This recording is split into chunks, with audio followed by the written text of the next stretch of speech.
বুবু, দুলা ভাইয়ের মাথার চুল আমাগো সাদা কালাম মোরগের লাগান। চাচি কইল দুলা ভাই বুইরা বেটা, তোমার থিকা 10 বছরের বড়। বুবু, তোমার ওই ফর্সা বুইরা বেটার লগে বিয়া দিল কেন আব্বাই? বলে বকুল নিজের বুবুর দিকে তাকিয়ে রইল উত্তরের আশায়, কিন্তু লাল শাড়ি পরা কনে সাজের মেয়েটি কোনো উত্তর দিতে পারল না। পাথরের ন্যায় বসে আছে। ছলছল চক্ষু মিলে একবার ছোট বোনের দিকে চাইল। বকুল বোনের চোখে অশ্রু দেখে ধীর গলায় বলল, বুবু, তুমি কান্তাছো? তৃষ্ণা চোখ মুছে বলল, আম্মা কই? আম্মু তো রান্ধন ঘরে তোমার লিগা খাওন আনতাছে, একটু পরে তোমারে লইয়া যাইব গা শহরে, কইল আম্মাই। বুবু, আমি তোমার লিগা মেলা কষ্ট পাবো একা থাকতে, তুমি আবার কবে আইবা? তৃষ্ণা বকুলকে জড়িয়ে ধরে বলল, আমিও তোরে খুব মিস করমু রে বকুল। শহরের ওই বন্ধ দালান কোঠায় আমি কেমনে থাকমু? আব্বা আম্মায় আমারে অত দূরে কেন বিয়া দিল, তো করে দেখতেও পারো না। বুবু, তুমি কান্দো না, আজ তোমারে মেলা সুন্দর লাগতেছে, কান্না নষ্ট কইরো না। আমি কাঁদতেছি বললে কি কান্না থামানোর যায়? বকুল বোনকে ছাড়িয়ে চলে গেল। এইখানে থাকলে বুবু আরো বেশি কাঁদবে, তার থেকে আড়ালে থাকাই ভালো। আলেয়া বেগম মুরগির গোস্ত দিয়ে ভাত নিয়ে আসলো মেয়ের কাছে। মেয়ের পাশে কেউ নাই, সবাই বরের কাছে গিয়ে দাঁড়িয়ে আছে। বিয়ে পড়ানো হয়েছে, বর আর বউকে একসাথে আর বসানো হয়নি। মেয়েটা তার এখানে বসে আছে, সকাল থেকে কিচ্ছুটি খায়নি। রাগ করে মেয়ে তার সাথে কথা পর্যন্ত বলে না। আঁচল দিয়ে চোখ মুছে মেয়ের পাশে বসে বলে, মা কয়টা খাইয়া নে, আমি নিজ হাতে তোরে খাইয়া দিমু। ঘাড় ঘুরিয়ে মায়ের পানে তাকিয়ে বলল, বড়লোক বাড়িতে বিয়া দিয়া পাঠাইতাছো ভালো মন্দ খাবার জন্য, ভালো থাকার জন্য। তোমাকে ওই গরিবের ঘরে আর খাবো কেন? আমি এখন বড়লোক বাড়ির বউ, তোমাকেও এইসব খাওন আমার মুখে রসবো না। নিয়ে যাও এগুলা আমার সামনে থেকে। রাগ করিস না মা, তোর ভালোর লাইগায় সব করছি। পোলার একটু বয়স কিন্তু বেশি না, আর পোলা মানুষের একটু বয়স বেশিই থাকে। কি সুন্দর পোলা, তুই তো দেখলি না রাগ কইরা। জাগা, সারাদিন না খাইয়া রইছিস, এখন কয়টা খাইয়া নে আমার হাতে। আর কবে এই সুযোগ পামু? চইলাই তো যাইবি, যাওয়ার আগে আমারে একটু শান্তি দিয়া যা। এইভাবে রাগ কইরা গেলে আমি যে শান্তি পামু না। আমি কথা বলবো না, দলা পাকিয়ে কান্না আসছে। কাঁদলামও না, মায়ের দিকে থেকে মুখ ঘুরিয়ে বসে রইলাম। আলেয়া বেগম মেয়েকে অনেক কিছু বলেও রাগ ভাঙাতে পারল না। মুখে আঁচল চেপে বেরিয়ে গেল রুম থেকে। আম্মা যাইতেই সেদিকে তাকিয়ে চোখের জল ছেড়ে দিলাম। বিদায়ের ঘন্টা বেজে উঠল। আনন্দ ভরা জায়গাটা মুহূর্তেই কান্নায় পুলকিত হয়ে উঠল। আলেয়া বেগম রুমে বসে কাঁদছে। মেয়েটা রাগ করে না খেয়ে চলে যাচ্ছে, তার যে বুকটা ফেটে যাচ্ছে। আজ দরিদ্র বলে 16 বছরের মেয়েটাকে বিয়ে দিতে হলো। কি করব, আরেকজনও যে বড় হইতাছে, তাকেও তো বিয়া দিতে হইব। আজকালের দিন যৌতুক ছাড়া মেয়ের বিয়া দেওয়া যায় না। আমাদের যে অবস্থা, 3 বেলা ডাল ভাত খাইতেই পারি না, নাজেহাল অবস্থা আমাদের। আবার যৌতুক দিয়ে মেয়ের বিয়ে কি করে দেব? এই জন্যই তো এমন সুপাত্র পেয়ে কোনো দিক না তাকিয়ে চোখ বন্ধ করে বিয়ে দিতে হলো। শহরে বিরাট ব্যবসা ছেলের, বড় লোক, তারে আবার টিভিতেও দেখায়। এত বড় লোক পরিবার থেকে মেয়ের বিয়ের কাম আসছে বলে প্রথমে আমরা সন্দেহ করি, কিন্তু লোভে পড়ে বিয়ে দিলাম। ছেলের লগে কথা কইয়াও খারাপ মনে হয়নি। ধনী হলেও কি ভালো ব্যবহার, মাইয়া আমার রাজকপালি। এই জন্যই তো এমন ঘরে বিয়ে দেবার পারলাম। টাকা পয়সার অভাব নাই, আর আমাদের মেয়েকে একদম নিজ খরচে পাতিতে নিয়ে নিল, কিচ্ছুটি লাগলো না। এই সুযোগ কি হাতছাড়া করা যায়? মেয়েটা বুঝেই না। তার এক কথা, তুমি আমারে বিয়ে দিবা দাও, কিন্তু আমারে এত দূর শহরে বিয়া দিও না। আমি তোমাগো ছাড়া অত দূরে থাকতে পারবো না।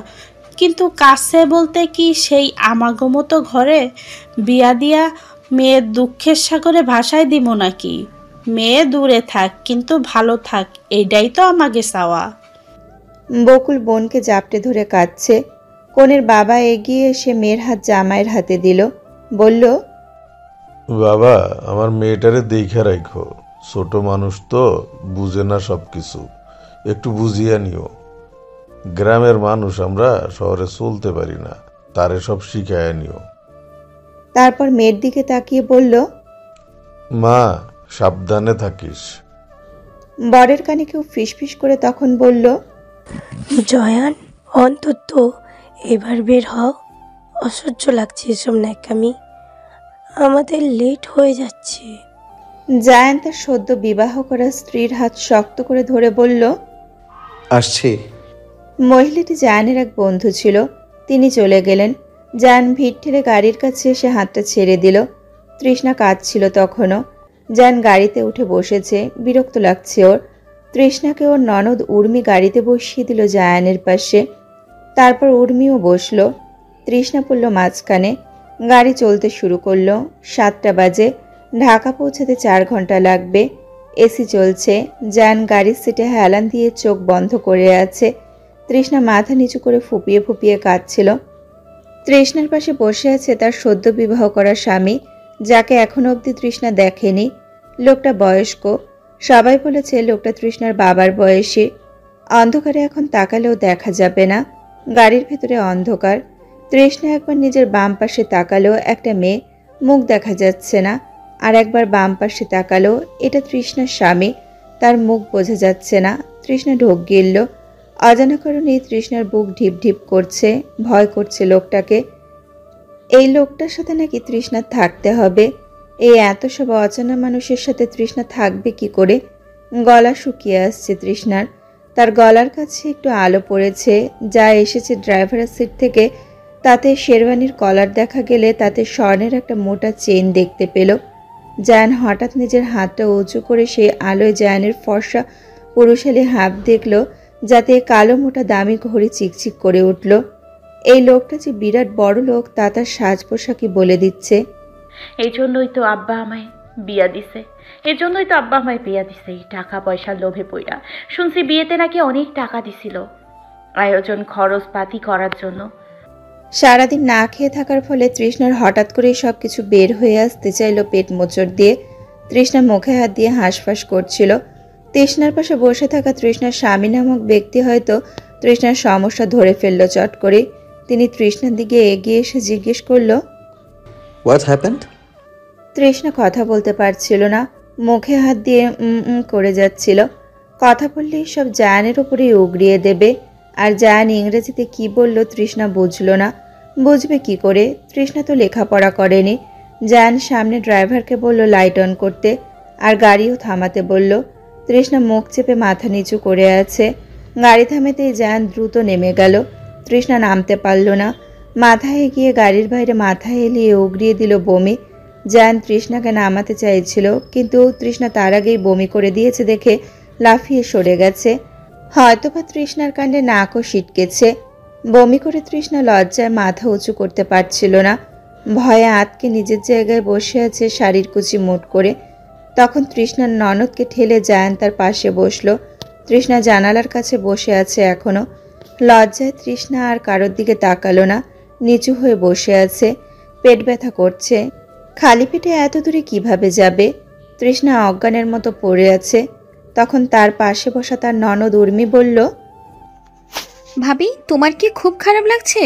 সামনে ফার্মেসি পেলে ওষুধ নেব, ততক্ষণ পর্যন্ত ঠিক থাকো প্লিজ। তোমার যে গাড়িতে সমস্যা হয় আগে বললে একটা ব্যবস্থা করা যেত। আমার খুব খিদে পেয়েছে আপু, সকাল থেকে আমি না খাওয়া।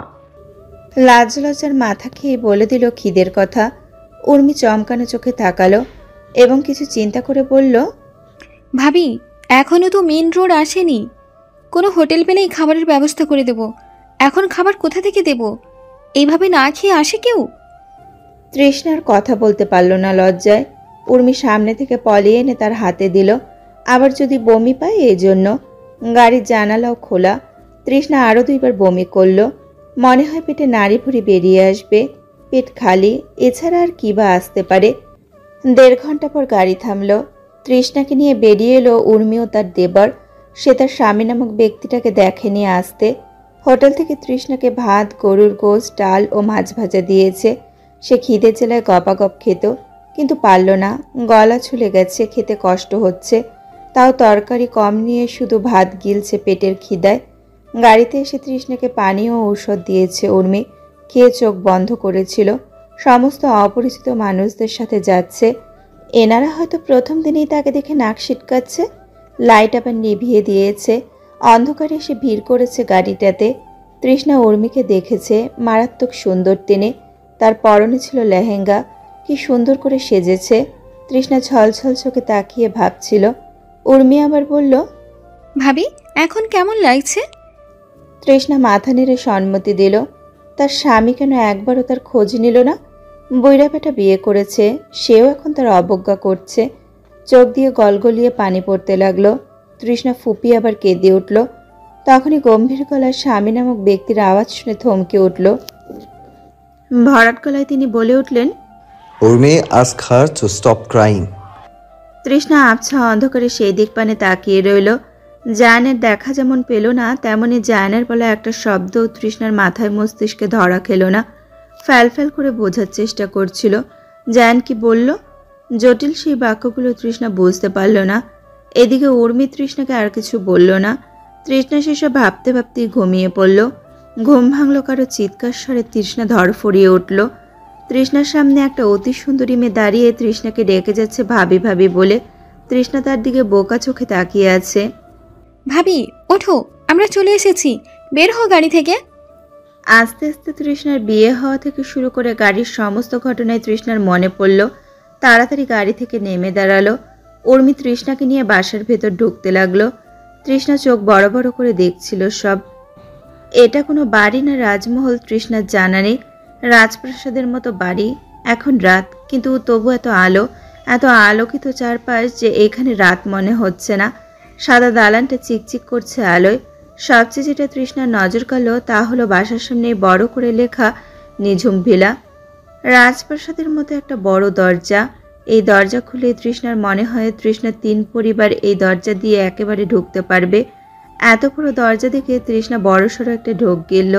দরজার ওপরে পাটটা খুঁজে পেল না তৃষ্ণা। মাথা উঁচু করে তাকালো।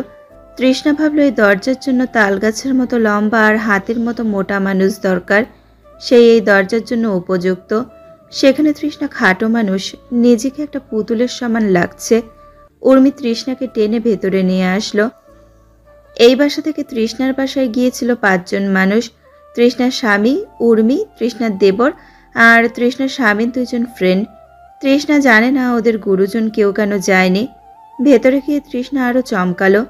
এত সাদা লাইট তৃষ্ণার যেন চোখে লাগলো। মাথার উপরে একটা বড় ঝাড়বাতি, যেটা লাল নীল বাতি জ্বলছে। তৃষ্ণা ঠিক সেইটারই সরাসরি দাঁড়িয়ে। তৃষ্ণার চোখ ঘোলা হয়ে আসলো। তৃষ্ণা তাড়াতাড়ি সরে দাঁড়ালো। দামি দামি শোপিস, ফুলদানি, সাজ করা পেন্টিং দিয়ে জায়গাটা এত সুন্দরভাবে সাজানো যে এখানে তৃষ্ণাকে খুবই বেমানান লাগলো। এমন রাজপ্রাসাদের মতো বাড়িঘর দেখে এবার তৃষ্ণার ভয় লাগতে শুরু করলো। এমন একটা বাড়ির ছেলে কিনা তৃষ্ণাকে বিয়ে করলো। এদের উদ্দেশ্য কি? তৃষ্ণাকে মেরে টেরে ফেলতে চায় না তো? তৃষ্ণা ঢোক গিলে পাশে তাকাতেই দেখতে পেল বড় করে 2টা ছবি টানানো। মনে হয় একজন মানুষই দাঁড়িয়ে আছে, পা থেকে মাথা পর্যন্ত তার ছবিটা টানানো।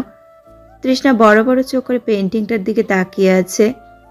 ভাবি এটা তোমার শ্বশুর বাড়ি, পছন্দ হয়েছে? উর্মির কথা শুনে তৃষ্ণা ওর দিকে তাকাতে যাবে, তখনই একজন মহিলা কণ্ঠস্বর শুনে চমকে ওঠে। এই মেয়েকে জায়ান বিয়ে করে নিয়ে এসেছে?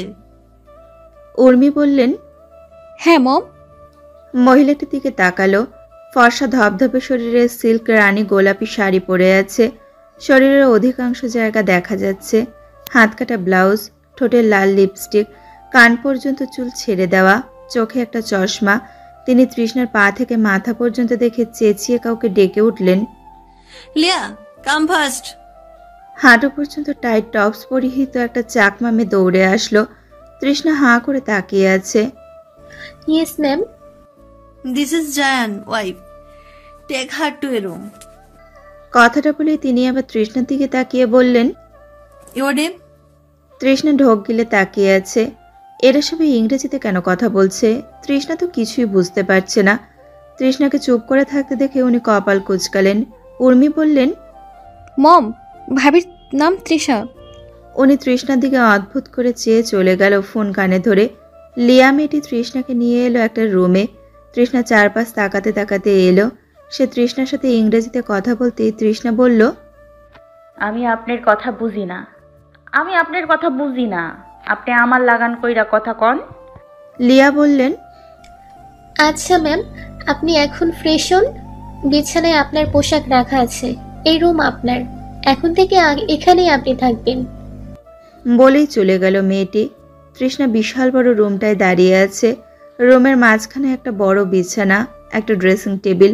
কি করব বুঝতে না পেরে তৃষ্ণা সেইখানেই চুপ করে দাঁড়িয়ে আছে। একটু পরে দরজা খুলে রুমে প্রবেশ করলো উর্মি। তৃষ্ণাকে খাটের এক কোণে দাঁড়িয়ে থাকতে দেখে এদিক ওদিক তাকিয়ে বলল, কি হয়েছে? কিছু হয় নাই, আমি গোসল করবার চাইছিলাম। উর্মি তৃষ্ণাকে টেনে বাথরুমে নিয়ে গেল। আর কিভাবে কি করতে হবে সব বুঝিয়ে তারপর পোশাক দিয়ে সে চলে গেল। তৃষ্ণা বাথরুমের ভেতরে আয়নায় দাঁড়িয়ে নিজের দিকে তাকিয়ে আছে। গোসল করে বের হতেই দেখতে পেল লিয়া তৃষ্ণার জন্য খাবার নিয়ে দাঁড়িয়ে আছে। তৃষ্ণা আসতে হাসি মুখে খাবারটা দিয়ে বলল খেয়ে নিতে। সে বলল, একাই খাবো? বাসার আর সবাই কোথায়? সবাই বাইরে খাচ্ছে। তোমাকে এখানেই খেতে দিতে বলেছে। আর উনি কোথায়? লিয়া তৃষ্ণার কথা বুঝতে না পেরে বলল, উনি কে? তৃষ্ণা লজ্জায় আর কিছু বলতে পারল না। লিয়াও আর কিছু বলতে না দেখে চলে গেল। তৃষ্ণা খেয়ে বিছানায় বসে রইল। ও ভাবছে, এটা কি আমার স্বামীর রুম? আজ আমাদের বিয়ে হয়েছে, সেই হিসেবে আজকে তো আমাদের বাসর রাত। তাহলে এই রুমটা দেখে কেন মনে হচ্ছে না বাসর রাত? এদের বাড়িতে আসার পর বিয়ের কোনো সাজসজ্জা কিছুই দেখতে পেলাম না। সবাই খুব স্বাভাবিক, যেন বিয়েটা শুধু আমাদের বাড়িতেই হয়েছে। এই বাড়ির ছেলে যে বিয়ে করেছে দেখে মনে হচ্ছে না। সব অপরিচিত মানুষদের সাথে আছি ভাবতে আরও কান্না পেয়ে গেল। বাড়ির সবার কথা মনে পড়ছে। তাছাড়া রুমেও একা আছে। একটু পরে হয়তো স্বামী নামক ব্যক্তি চলে আসবে। তারপর কি হবে ভাবতেই ওর কান্না পেয়ে গেল। কাঁদতে কাঁদতে নরম বিছানায় বসে পড়ল। নরম বিছানায় বসতে আরাম পেয়ে ঘুমিয়ে পড়ল। নিস্তব্ধ এই রুমটাতে ঘুমিয়ে ভোর হলো নিস্তব্ধভাবে। কোনো মানুষের আনাগোনা নেই। সবকিছু অন্ধকার। সবসময় বকুলের সাথে ও ঘুমায়। একা খুব ভয় পায় ও। ধরতে গেলে ভীতু টাইপের একটা মেয়ে বলা যায়। তৃষ্ণা ভয়ে কাঁদতে কাঁদতে রুম থেকে বেরিয়ে এলো মানুষের সন্ধানে। এত বড় দালান, এত রুম, ও কোন দিকে চলে গেছে ও নিজেই বুঝতে পারছে না। এখন কোন রুমে নিজে ছিল সেটাই খুঁজে পাচ্ছে না। সব রুমগুলোর দরজা একরকম লাগছে। ও ভয়ে হঠাৎ ফুপিয়ে কেঁদে উঠল। ও একটা দরজার সামনে দাঁড়িয়ে ফুপিয়ে কাঁদছিল। তখনই দরজাটা হাট করে খুলে যায়। তারপর অপর পাশের ব্যক্তি দরজা খুলতেই কেউ একজন ধাপ করে তার বুকের ওপর পড়তেই সে চমকে ওঠে। তার পেশিবহুল হাত দ্বারা সামনের মানুষটাকে পড়া থেকে বাঁচিয়ে নেয়। তৃষ্ণা সোজা হয়ে দাঁড়ালো। সামনে তাকিয়ে একটা অপরিচিত উদাম শরীরের পুরুষ দাঁড়িয়ে থাকতে দেখে চমকে উঠে চোখ নামিয়ে নেয়। জায়ান অবাক চোখে তাকিয়ে আছে তৃষ্ণার দিকে। এখানে তৃষ্ণাকে আশা করেনি। ও ফট করেই তৃষ্ণার হাত ধরে রুমে টেনে নিয়ে দরজা আটকে দেয়। এই মেয়ে, তুমি আমার রুমের দরজা কি করছো?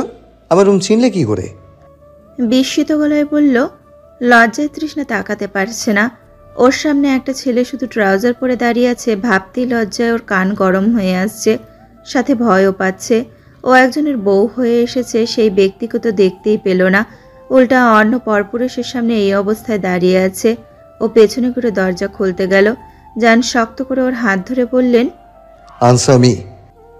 ভয়ে তৃষ্ণা কাঁপছে। এই লোকটা ওর হাত ধরছে কেন? ও ভয়ার্ত গলায় বলল, আপনার কথা আমি বুঝতেছি না। আমারে মাফ কইরা দেন।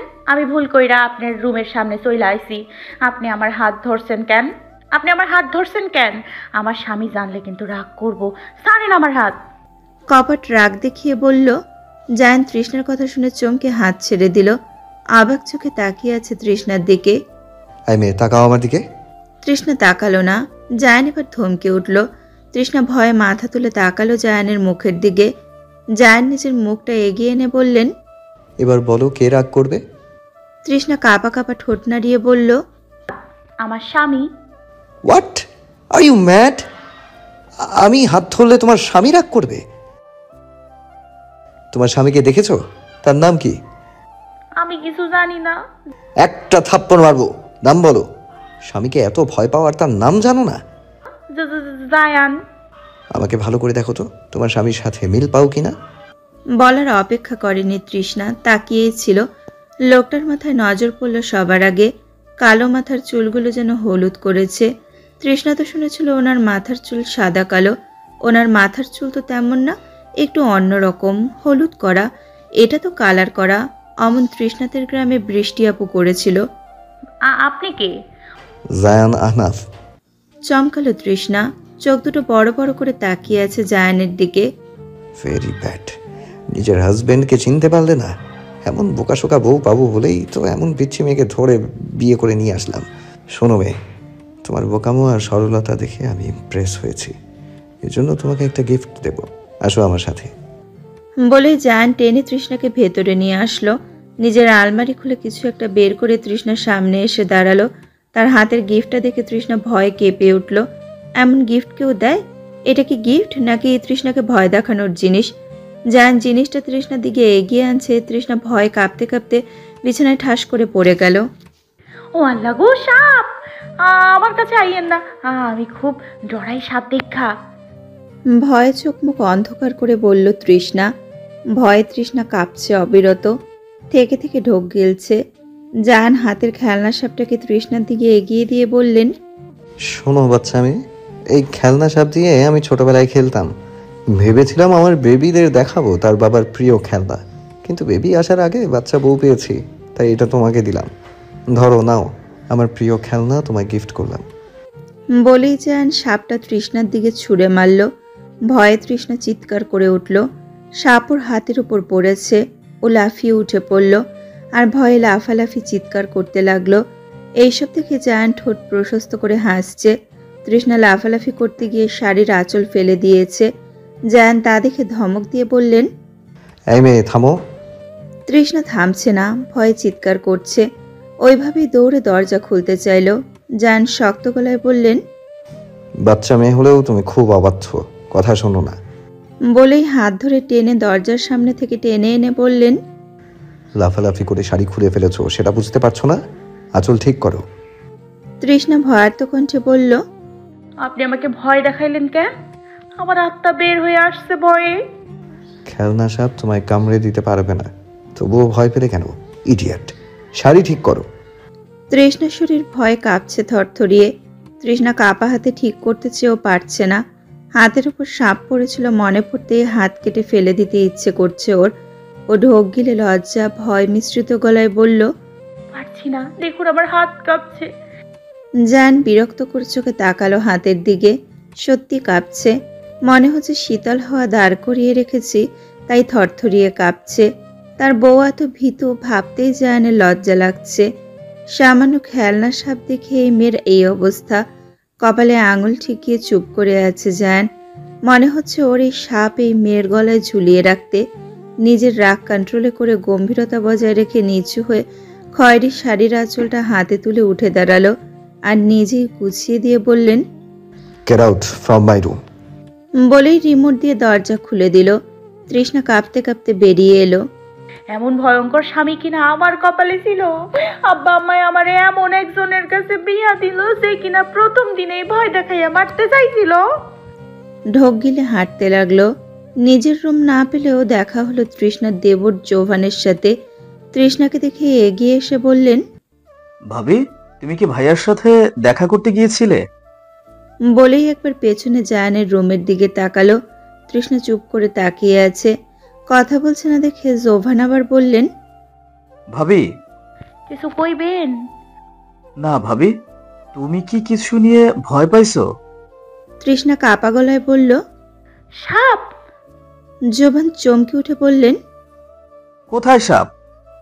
এদিক ওদিক তাকাতে তাকাতে তৃষ্ণা জায়ানের রুম দেখিয়ে বলল, সে সাপ, উনি আমায় সাপ দেখাইয়া ভয় দেখাইছে। বলেই তৃষ্ণা কাঁদতে কাঁদতে চলে গেল।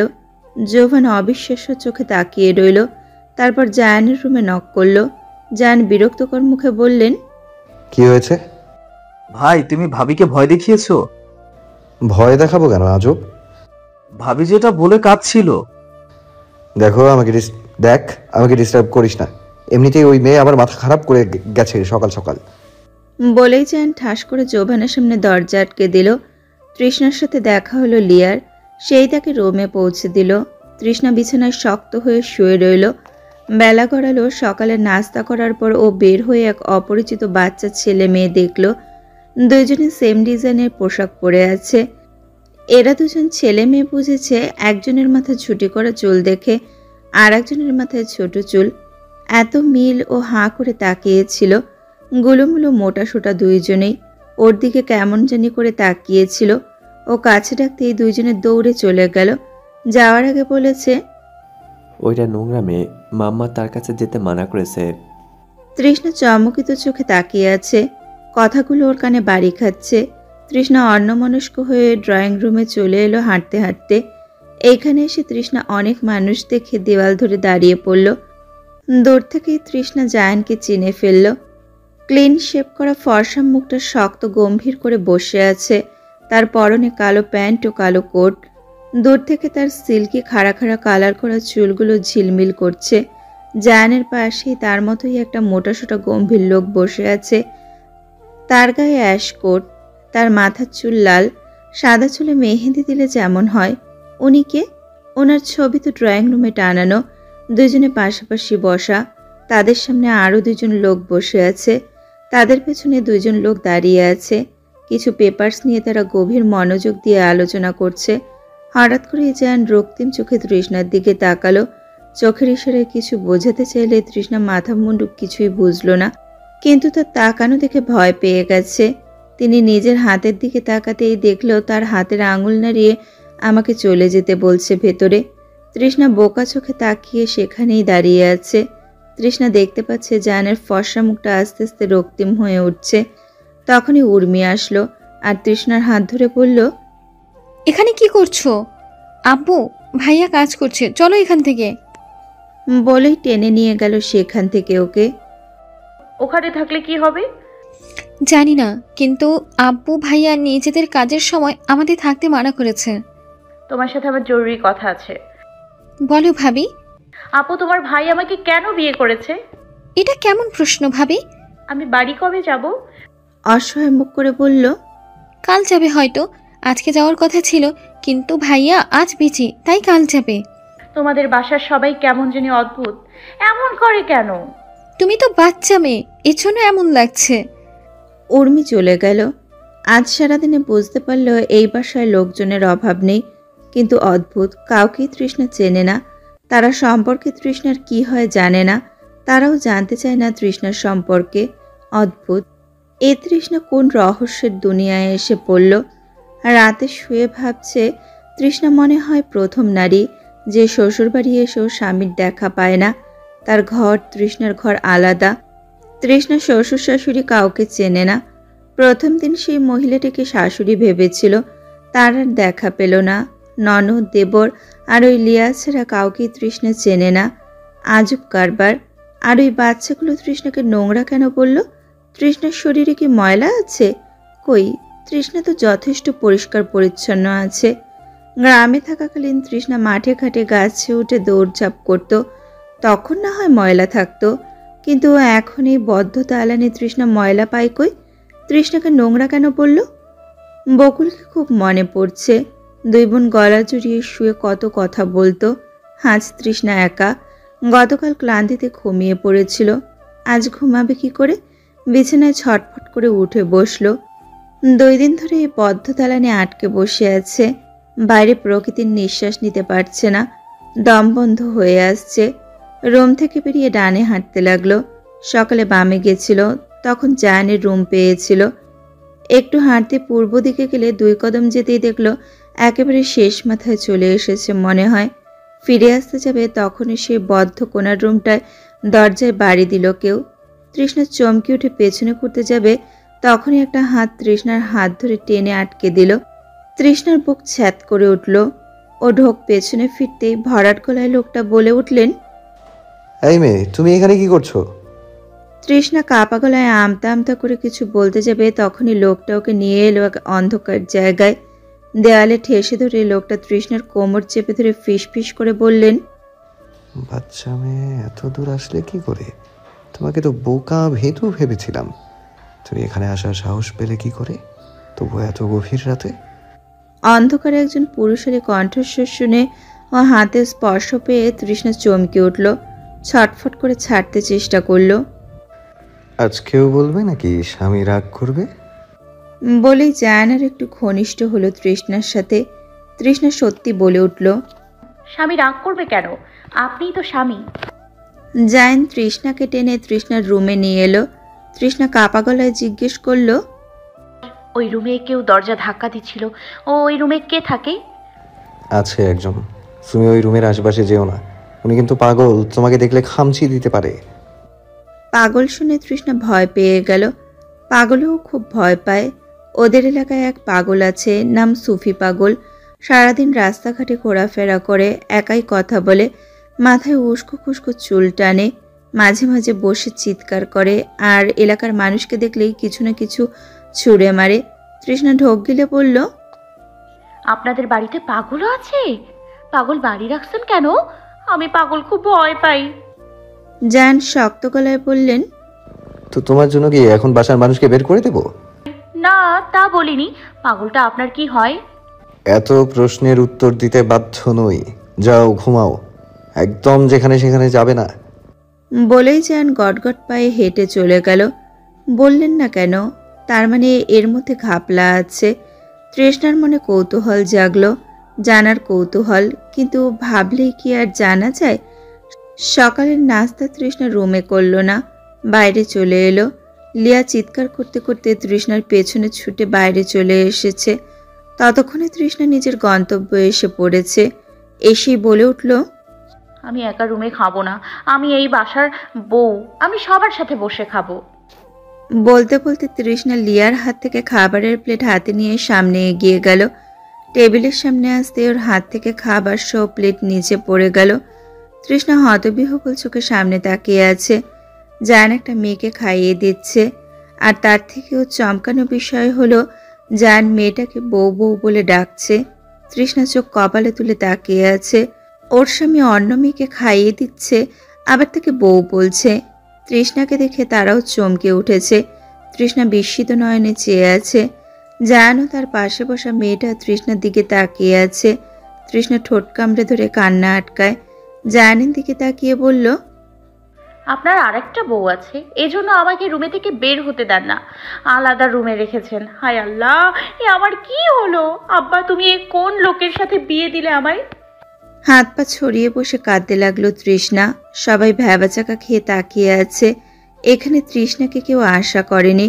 লিয়া জোর করে টেনে তৃষ্ণাকে রুমে নিয়ে আসে। সকালের নাস্তা ওকে কেউ খাওয়াতে পারল না। সেই যমজ দুই ছেলে মেয়ে দরজায় দাঁড়িয়ে উকি দিচ্ছে।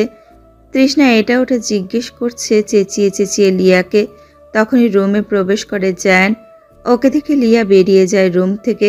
জায়ানকে দেখে চেঁচিয়ে উঠল তৃষ্ণা, এইটুকু সময়ে পোশাকও পরিবর্তন করে ফেলেছেন? একটা বউ থাকতে আমাকে বিয়ে করেছেন কেন? গরিব বলে যা খুশি তাই করবেন, তাই না? বোকা ভীতু তৃষ্ণাকে এমন রাখতে দেখে থমকালো জায়ান। রাগে তৃষ্ণার ঠোঁট কাঁপছে। ফর্সা গোলগাল মুখটা লাল আভা ফুটে উঠেছে। তৃষ্ণার খোপা করা লম্বা ঘন কালো চুলগুলো পিঠ ছড়িয়ে আছে। জায়ান তৃষ্ণার কথার উত্তর না দিয়ে এগিয়ে গেল তৃষ্ণার দিকে। তৃষ্ণা চেঁচিয়ে বলছে, আমার এই জন্য বলছিলাম, না জেনে ওই দুঃশহরে আমায় বিয়ে দিও না। শুনলো না আমার কথা? এখন আসলাম তো সতীনের ঘর করতে। তৃষ্ণার চিৎকার থেমে গেল আচমকা। একজোড়া উষ্ণ হাতে স্পর্শ পেটের ওপর পেতেই ও চমকে থেমে গেল। জায়ান পেছন থেকে তৃষ্ণার পেট জড়িয়ে ধরে রেখেছে। মুখ গুজে দিয়েছে তৃষ্ণার ঘন কালো লম্বা কেশে। তৃষ্ণার চিৎকার থামলেও কান্না থামেনি, কিন্তু লোকটার এমন এলোমেলো স্পর্শে তৃষ্ণার বুক ধরাস ধরাস করছে। শরীরের প্রত্যেকটা লোমকূপে শীতল হাওয়া বয়ে যাচ্ছে। ও দাঁত চেপে বলল, নির্লজ্জ লোক, এক বউ থাকতে আরেকজনকে বিয়ে করতে লজ্জা করে না? আবার আসছেন এখানে লুচ্চামি করতে? এক বউকে আদর করে খাইয়ে এসে আমার সাথে লুচ্চামি করতেছেন? জান ভরাট গলায় বললেন, শোনো মেয়ে, আমার সাথে সাবধানে কথা বলবে, না হলে ফলাফল ভালো হবে না। আমার একটাই বউ, আর আমি এখন আমার বউয়ের সাথেই আছি। তৃষ্ণা জায়ানকে নিজের থেকে সরাতে জায়ানের হাতে জোরে চিমটি কাটে। জায়ান আহ করে তৃষ্ণাকে ছেড়ে দেয়। তৃষ্ণা সরে দাঁড়িয়ে বলল, মিথ্যা কথা বলেন কেন? এই মাত্র আপনাকে আর আপনার বউকে দেখে আসলাম। বাবা গো, কি ভালোবাসা! জায়ান তৃষ্ণার কথা শুনে রেগে গেল খুব, তবুও শান্ত গলায় বললেন, তোমাদের বাসায় যাব, যেতে চাইলে রেডি হও। কথা এড়িয়ে যাচ্ছেন কেন? আপনার আর কয়টা বউ আছে? বললাম তো একটা, আর কি বলবো? মিথ্যা বলবেন না একদম। আমি গ্রামের মেয়ে বলে আমাকে বোকা ভাবা বন্ধ করুন। আমি যথেষ্ট চালাক। রিমলি বুড়ির চুরি হওয়া কবুতর পেয়ে এনে দিয়েছিলাম। আমাদের গ্রামের সবচেয়ে চালাক মেয়ে আমি। হ্যাঁ। জায়ান বললেন, ভুল বললে, তোমাদের গ্রামের সবচেয়ে বোকা মেয়ে তুমি। চালাক হলে ফালতু প্রশ্ন করতে না। আপনি আমারে অপমান করতেছেন। তোমাদের গ্রামের, এমনকি আমার দেখা সবচেয়ে রূপবতী নারী তুমি, এটা বললে মানা যেত? আপনি লোকটা তো খুব খারাপ। রূপ দেখে এক বউ রেখে আর এক বউ নিয়ে বাড়ি আসছেন। হায় আল্লাহ, এত সুন্দর কেন বানালে আমায় তুমি? এই লোকটা আমার সৌন্দর্য দেখে আমায় দ্বিতীয় বিয়ে করলো। আজ অসুন্দর হলে আমাকে কারো দ্বিতীয় বউ হতে হতো না। আফসোস স্বরে বলল তৃষ্ণা। সুন্দরী মেয়েরা যে মাথা মোটা গর্ধব হয়, আবার প্রমাণ হলো। নিজের বাড়ি যেতে চাইলে রেডি হও। বলেই জায়ান চলে গেল। তৃষ্ণা চোখ মুছে রেডি হয়ে নিল। বাড়িতে যেতেই হবে, আর আসবে না তৃষ্ণা এই রহস্যজনক বাড়িতে। ভেবেছিল নিজের সংসার সব রহস্য বের করবে, এখন আর দরকার নাই। সতীনের সংসার করা ওর দ্বারা সম্ভব না। গরিব বলে পেয়েছে কি, যেমন খুশি তেমন নাচাবে। জোভানার উর্মিকে আজ দেখেনি, তাদের কাছে একটু সুখ দুঃখের কথা বলতো, কিন্তু হয়ে উঠল না। তৃষ্ণা বেগুনি রঙের শাড়ি পরে বসে রইল। যে বকুল কাজ করে না, সারাদিন ডিঙির মতো ঘোরাফেরা করে, আজ সকাল থেকে সে ঘর গোছাচ্ছে, কাজ করছে, বুবু আসবে বলে কথা। বকুলের বাবা হাট থেকে বড় মাছ নিয়ে আসছে, মেয়ের জামাই আসছে। বকুলের মা আর ভাবি মিলে রান্না করছে মাটির চুলায়। বকুল বুবুর ঘর গুছিয়ে উঠান ঝাড়ু দিয়ে দৌড়ে চলে গেল তেঁতুল গাছতলায়। কাঁচা তেঁতুল বকুল আর তৃষ্ণা দুজনেরই পছন্দ। সবসময় যেটা নিয়ে দুই বোন ঝগড়া করে, আজকে বকুল সেই তেঁতুল আনতে যাচ্ছে। ওনার মধ্যে কাঁচা তেঁতুল নিয়ে বাসার দিকে আসছিল, তখন দেখা হয় সুজনের সাথে। সুজন বকুলকে দেখে জিজ্ঞেস করলেন, তোর বুবুরে কই বিয়া দিছিস? শহরে, মেল্লা বড় লোক আমার দুলাভাই। শুনলাম তোর দুলাভাই বুইরা, মাথার চুল সাদা, হাসা নাকি রে? বকুল বলল, কি জানি, দুলাভাইরে দেখা বুইরা লাগে না অত, কিন্তু চুলগুলা কেমন হলুদ সাদা লাগছে। আমি তোর দুলাভাই হইতে চাইলাম, তৃষ্ণারে দিল না তোর বাপে আমার কাছে বিয়া। আমি গরিব বলিয়া এখন বড় লোক বুইরা লোকের কাছে বিয়া দিছে আমার তৃষ্ণারে। আমার দুলাভাইরে একদম বুইরা কইবেন না, আমার দুলাভাই অনেক সুন্দর, খালি চুলগুলা কেমন জানি। আইসেন, আজকে আমার বুবু আর দুলাভাই আইব, আইসেন আমাদের বাড়িতে দেখা যায়েন। ভেংচি কেটে চলে গেল বকুল। সুজন ছলছল চোখে দাঁড়িয়ে রইল। আপন মনে বলে উঠল, আজ গরিব বলিয়া তৃষ্ণা তোরে আমার ঘরের বউ করতে পারলাম না। তুই তো আমার দেখে লজ্জা লজ্জা মুখ করে তাকাইতি দেখা হইলে। তোর মনে কি আমার জন্য একটু ভালোবাসা ছিল না? লিয়া যখন তৃষ্ণাকে নিয়ে ড্রয়িং রুমে আসলো, তখন আবার তৃষ্ণা দেখতে পেল জায়ান সেই মেয়েটার সাথে বসে আছে গা ঘেঁষে। তৃষ্ণা রাগে মুখ ফিরিয়ে নিতেই দেখতে পেল ওর পাশে জায়ান দাঁড়িয়ে আছে। ওর হাতে ছোট একটা পার্স ছিল, চমকে সেটা হাত থেকে ফেলে দেয়। ও চক্ষুদয় বন্ধ করে নেয় বিস্ময়। আল্লাহ, আমি এক মানুষ দুই জায়গায় দেখছি কি করে? বন্ধ চোখের পাতা কুঁচকে ভাবল তৃষ্ণা। অতঃপর ভুল দেখছে ভেবে পিটপিট নজরে তাকালো। ভুল দেখছে এমন একটা ভাব করে আবার সোফার দিকে দৃষ্টি ফেলল। জায়ান বসে আছে। ওই তো, কত বড় খারাপ লোক ভাবা যায়! এক বউর সামনে আর এক বউয়ের গা ঘেঁষে বসে আছে। ওনার সাথে এখন আমাকে বাড়ি যেতে হবে। ভাবতেই হাত পা ছড়িয়ে কাঁদতে মন চাচ্ছে। তখনই পাশ থেকে ভরাট কণ্ঠস্বর ভেসে এলো। তিনি বলে উঠলেন, থম মেরে দাঁড়িয়ে না থেকে চলো। জায়ানের কণ্ঠ পাশ থেকে আসতে তৃষ্ণা আবার তাকালো চক্ষু কপালে তুলে। সামনে ও পাশে কয়েক পলক চোখ ঘুরিয়ে তাকিয়ে থমকে গেল তৃষ্ণা। তোতলাতে তোতলাতে বলল, ওইটা কে? জায়ান বললেন, আমার 1 মিনিটের ছোট ভাই, পাশে ওর ওয়াইফ। তৃষ্ণা চক্ষু ভরা বিস্ময় নিয়ে দুইজনের দিকে তাকিয়ে আছে। এত মিল! ওর সব তালগোল পাকিয়ে যাচ্ছে। ও আর প্রশ্ন করতে পারল না। যেতেও পারছে না। জায়ান ওর অবস্থা থেকে নিজেই হাত ধরে টেনে বাইরে নিয়ে এলো। তৃষ্ণা গাড়িতে বসে বলল, আপনার যে যমজ আর একটা ভাই আছে জানতাম না তো। বিস্ময় ভরা কণ্ঠস্বর ওর। জায়ান বলল, এখন তো জানলে, শ্বশুরবাড়ি আসার 2-3 দিনেই আরও কত কিছুই বা জানতে চাও। একদিনে সব জানলে তুমি সহ্য করতে পারবে না। আস্তে ধীরে জানো, মজা পাবে। তৃষ্ণা বোকা চোখে তাকিয়ে রইল। কিসের মজা? তারা কি মজা দেখানোর কাজ করে নাকি? মুখটা ভোতা করে বসে রইল। গ্রামে পৌঁছাতে পাড়া প্রতিবেশী সবাই ওদের দেখতে চলে আসলো। এত ধনী পরিবারে বিয়ে দিয়েছে মেয়ের জামাই কি নিয়ে আসছে দেখার জন্য সবাই হাঁ করে তাকিয়ে আছে। তৃষ্ণা গাড়ি থেকে নেমে কাচুমাচু মুখে দাঁড়িয়ে আছে। সবাই এমনভাবে ওর দিকে তাকিয়ে আছে যেন ও এখন নিজের গ্রামের মহারানী, সবাই প্রজা। ওকে আমন্ত্রণ জানাতে দাঁড়িয়ে আছে। ও নিজের পরিবারের মানুষ ও আপনজনদের খুঁজছে, কিন্তু ওর চোখে শুধু যারা ওকে অপছন্দ করত তাদের দেখা যাচ্ছে। ভিড় ঠেলে তৃষ্ণার বাবা এসে দুইজনকে নিয়ে গেল। ওরা খালি হাতে চলে গেল ভেতরে। তা দেখে পাড়া প্রতিবেশীর সবাই ফিস করতে লাগলো। এত ধনী বাড়িতে বিয়ে দিল, তারা কিনা খালি হাতে এসেছে। এর থেকে তো পাশের বাড়ির রোমার জামাই ভালো, ভ্যান চালায়, তাও শ্বশুর বাড়ি আসলে জিলাপি নিয়ে আসে। তখনই গাড়ি থেকে ড্রাইভার বেরিয়ে আসে। তার হাতে 2টা বড় সড়ো ব্যাগ, একটাই মিষ্টির প্যাকেট অনেকগুলো। এত যে ড্রাইভার একা নিয়ে যেতে পারছে না। এত মিষ্টি এনেছে যে মনে হচ্ছে সারা এলাকার মানুষকে খাওয়াবে। সবাই চোখ বড় বড় করে তাকিয়ে আছে। একজন এগিয়ে সাহায্য করলো তাকে। বকুল বুক ফুলিয়ে দাঁড়িয়ে চেয়ে আছে সবার দিকে। ওর খুব আনন্দ হচ্ছে, সবাই কেমন ফ্যাকাশে মুখে তাকিয়ে আছে। ও দেখতে পেল সত্যি সুজন এসেছে। ওকে আর পাইকে ছুটে সুজনের কাছে গিয়ে ভেতরে আসতে বলল। সুজনকে দূরে বর্ষা কাঠের চেয়ারে থাকা জায়ানকে দেখালো। জায়ান খুব রাজকীয় স্টাইলে বসে আছে, পায়ের উপর পা তুলে, মুখশ্রী যথেষ্ট গম্ভীর করে। কপাল কুঁচকে এইদিক ওইদিক 2-1 তাকিয়ে চুপ করে বসে আছে ফোন হাতে। দেখেন বুবুল জামাই, আমার দুলা ভাই সুন্দর কত, গর্ববোধ করে বলল। সুজন বকুলের দিকে তাকিয়ে বললেন, হরে ঠিক কইছিস, তৃষ্ণা অনেক সুন্দর জামাই পাইছে। আমারে একটু তৃষ্ণার লগে কথা বলিয়া দিবি?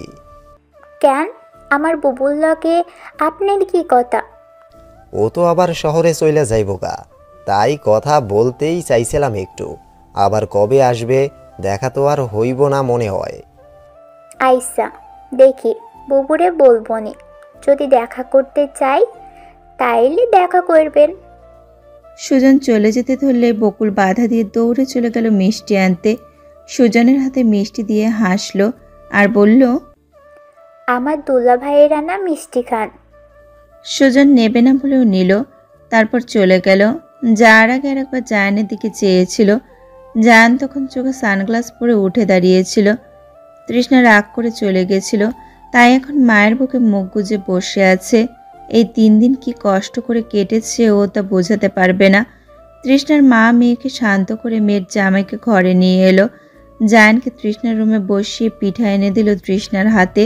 তৃষ্ণা পিঠা হাতে আসলো। জায়ান ভ্রু কুচকে তাকিয়ে আছে পিঠার দিকে। কি হয়েছে, অমন করে তাকিয়ে আছেন কেন? এগুলো কি? তৃষ্ণা চোখ বড় করে বলল, আপনি পিঠা চেনেন না?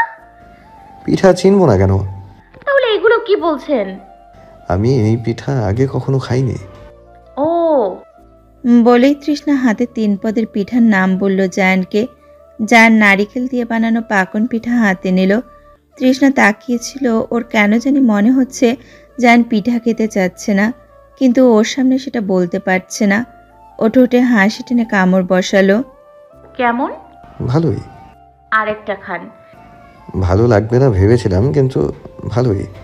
কিন্তু আর খাবো না, কারণ আমি তৈলাক্ত খাবার কম খাই। আমরা গরিব বলে আমাদের বানানো পিঠা খেতে আপনার ঘৃণা করছে? তৃষ্ণার কথা শুনে জায়ান চমকিত চোখে তাকালো। আমি এটা কখন বললাম? মুখ দেখেই বোঝা যাচ্ছে খেতে কত অস্বস্তি বোধ করছেন, যেন নর্দমার ময়লা এনে দিয়েছি। বেশি বুঝো। তৃষ্ণা প্লেট হাতে চলে গেল। তৃষ্ণা দাঁড়িয়ে আছে পুকুর পাড়ে। বকুল ওকে নিয়ে এসেছে।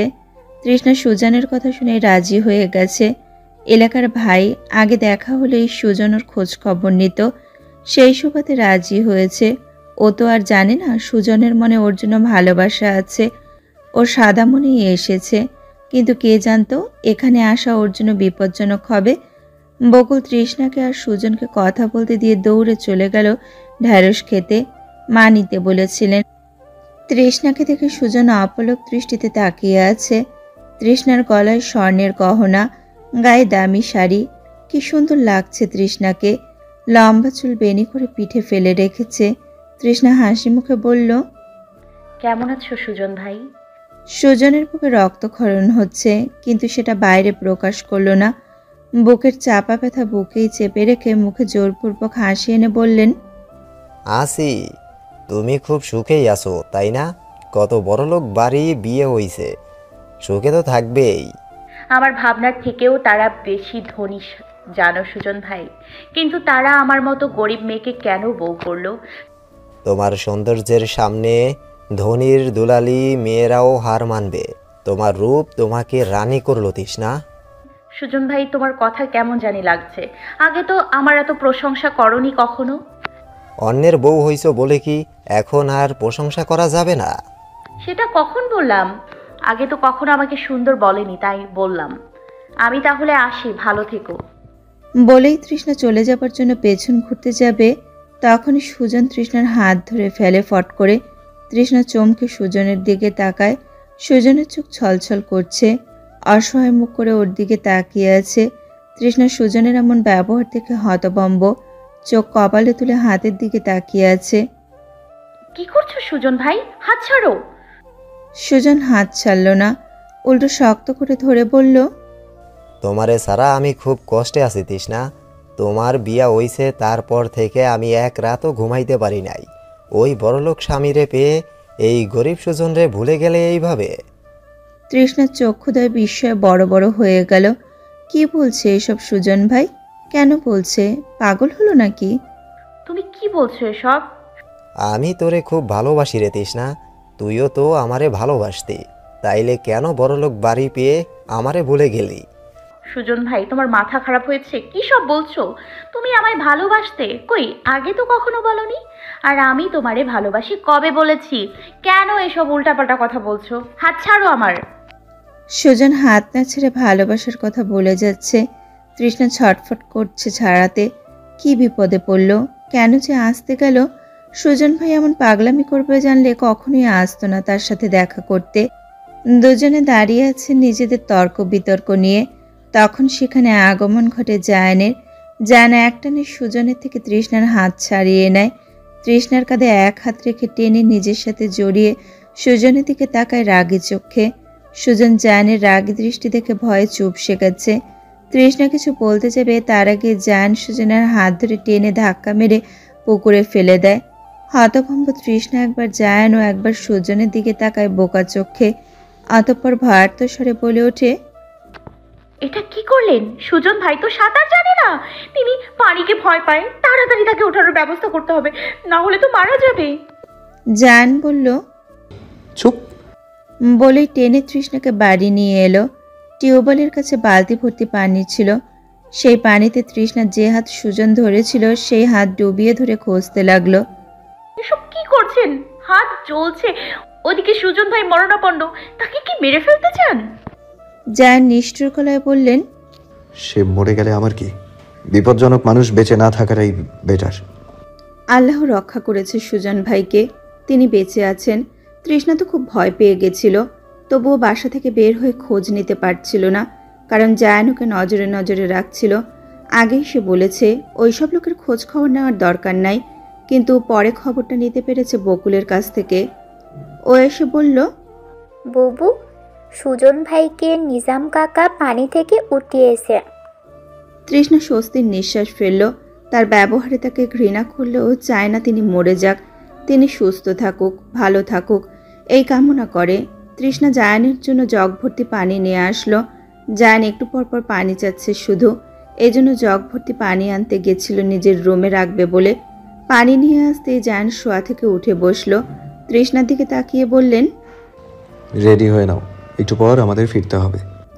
জায়ানের কথা শুনে তৃষ্ণা চমকে পেছনে ঘুরে তাকালো। জায়ান তৎক্ষণাৎ বিছানা থেকে উঠে দাঁড়িয়েছে। মানিব্যাগ বের করে রেখেছিল, ঘড়ি সানগ্লাস সব খুলে রেখেছিল। সেই সব পরে রেডি হয়ে নিচ্ছে। তৃষ্ণা চমকানো গলায় বলল, কি বললেন? রেডি হও, ফিরতে হবে। আজব কি বলছেন? আজ ফিরবো কেন? তো কবে ফিরতে চাও? প্রশ্ন করল জায়ান।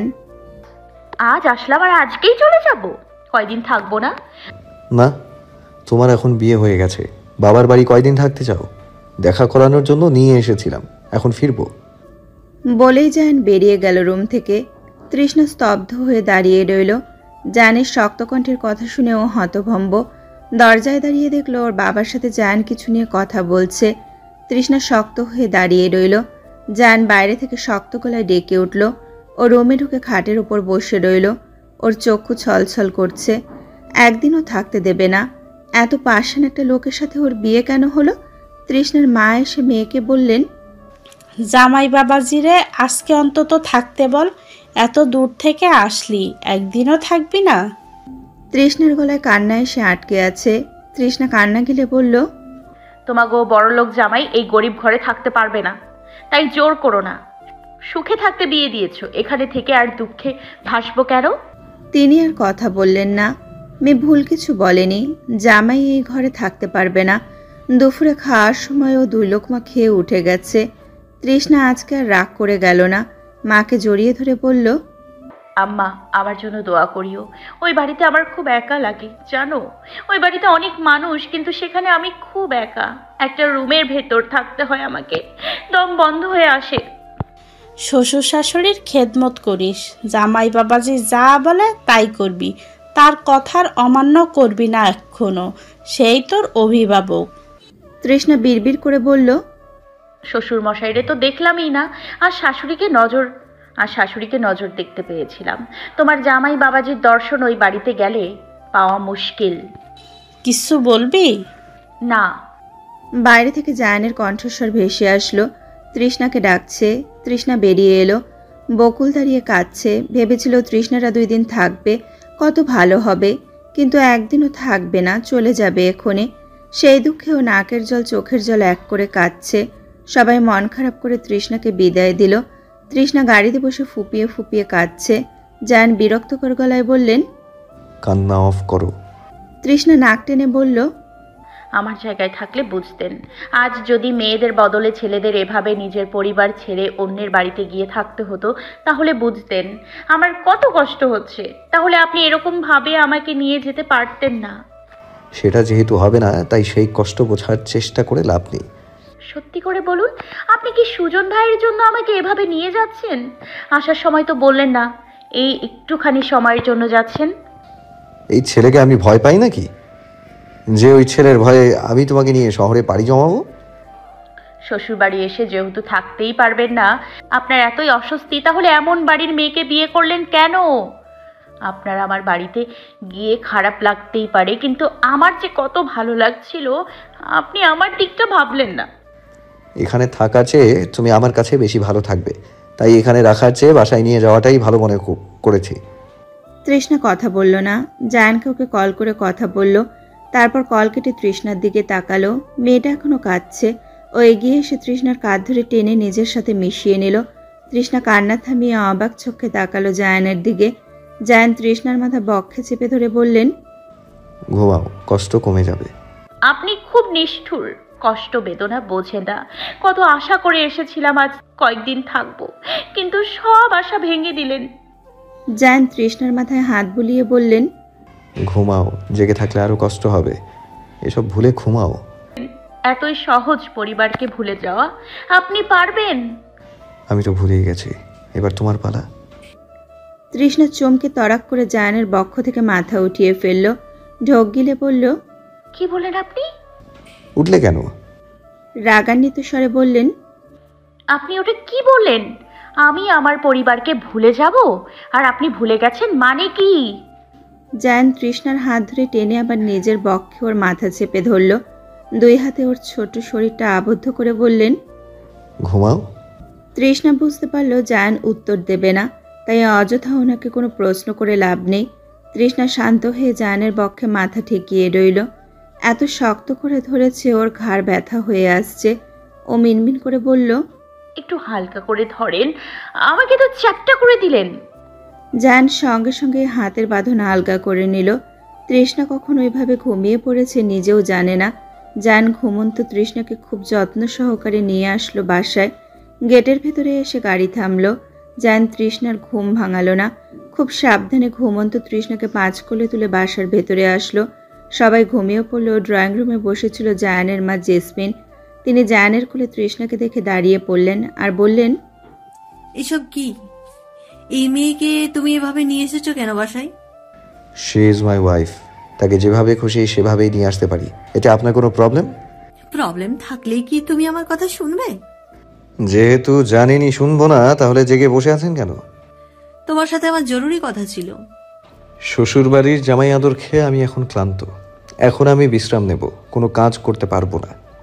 নিজের পছন্দে বিয়ে করেছো, বউ বাসায় এনেছো, সেখানে আবার গিয়েছো। আমরা কেউ বারণ করিনি, তোমার যা খুশি তাই করতে পারছো। তাহলে কাজে কেন এত অবহেলা করছো? আমি কাজে হেলাফেলা করছি? বিয়ে করেছি 4 দিন হলো, এখনো বউয়ের সাথে বসে দুটো প্রেমের বাক্য আওড়াতে পারলাম না। আপনি আমাকে কাজ করি না বলছেন? কথাটা ওইভাবে বলতে চাইনি, কিন্তু বিয়ে করার পর থেকে এই 4 দিন তুমি কোনো কাজ ঠিক মতো সম্পূর্ণ করতে পারোনি। নিজেই একটু বসে ভাবো, তুমি কাজে মন দিতে পারছো না। এতে আমাদের অনেক ক্ষতি হয়ে যাচ্ছে। এই জন্য তোমাকে বিয়ে করতে মানা করেছিলাম, কিন্তু তুমি তো এই মেয়েকে দেখে পাগল হয়ে গেলে। সবার কথাকে অগ্রাহ্য করে বিয়েও করে নিয়ে আসলে। এখন অন্তত মনোযোগী হও। Good night. জেসমিন চলে গেল। জায়ান নিজের রুমে এসে তৃষ্ণাকে বিছানায় শুয়ে দিয়ে ওয়াশরুমে ঢুকে গেল। উর্মি লুকিয়ে পা টিপে টিপে বাসার ভেতর ঢুকছে। ভয়ে ওর হাত পা কাঁপছে, ধরা পড়লে সর্বনাশ হয়ে যাবে। উর্মি সদর দরজা পেরিয়ে এক পা রাখতেই কেউ ড্রয়িং রুমের লাইট জ্বালিয়ে দেয়। ভয়ে ও শটান করে দাঁড়িয়ে যায়।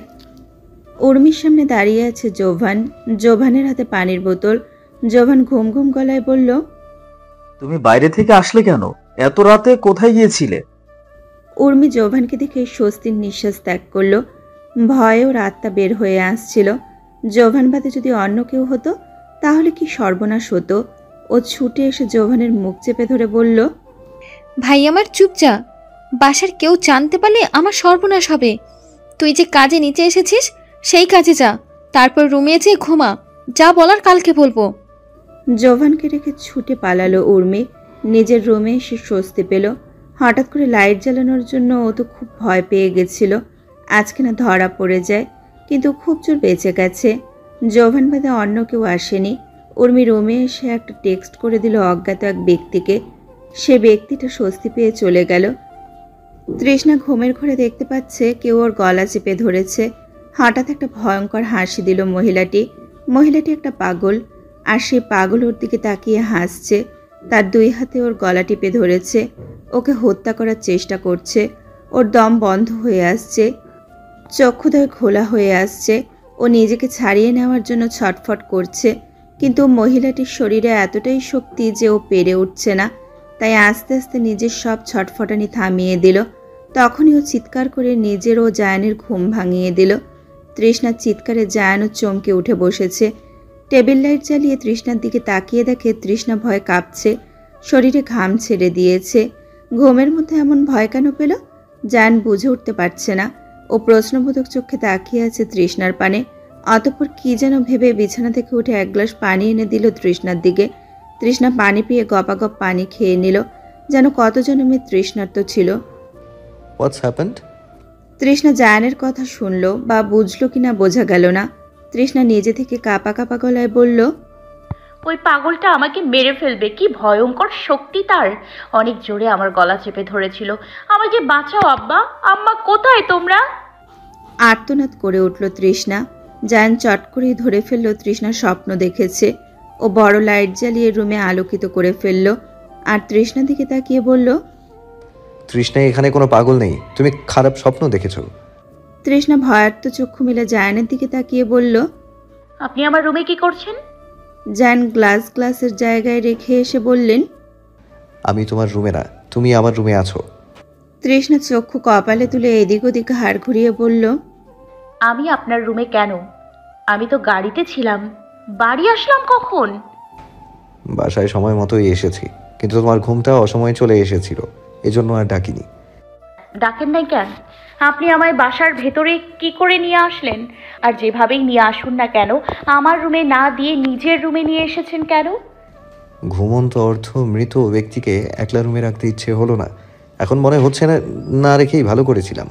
মাঝরাতে যেভাবে চেঁচামেচি কাঁপাকাঁপি করলে, আশেপাশে কেউ না থাকলে মনে হয় হার্ট অ্যাটাক করে মরে যেতে। আপনাদের বাসাটা অদ্ভুত। এই বাসায় আসার পর থেকে আমি রাতে ঘুমোতে পারছি না। আমি রাতভর বাজে স্বপ্ন দেখি, আর ভয়ে আমি মাঝরাত থেকে জেগে থাকি। জায়ান তৃষ্ণার কথা শুনে হা হা করে হাসতে লাগলো। তৃষ্ণা ভ্রুকুটি করে জায়ানের দিকে তাকিয়ে আছে। ও ভয় পাচ্ছে আর লোকটা কিনা ওকে নিয়ে মজা নিচ্ছে। ভীষণ খারাপ এই লোকটা। তৃষ্ণা গাল ফুলিয়ে তাকিয়ে আছে জায়ানের দিকে। জায়ান হাসি থামিয়ে বললেন,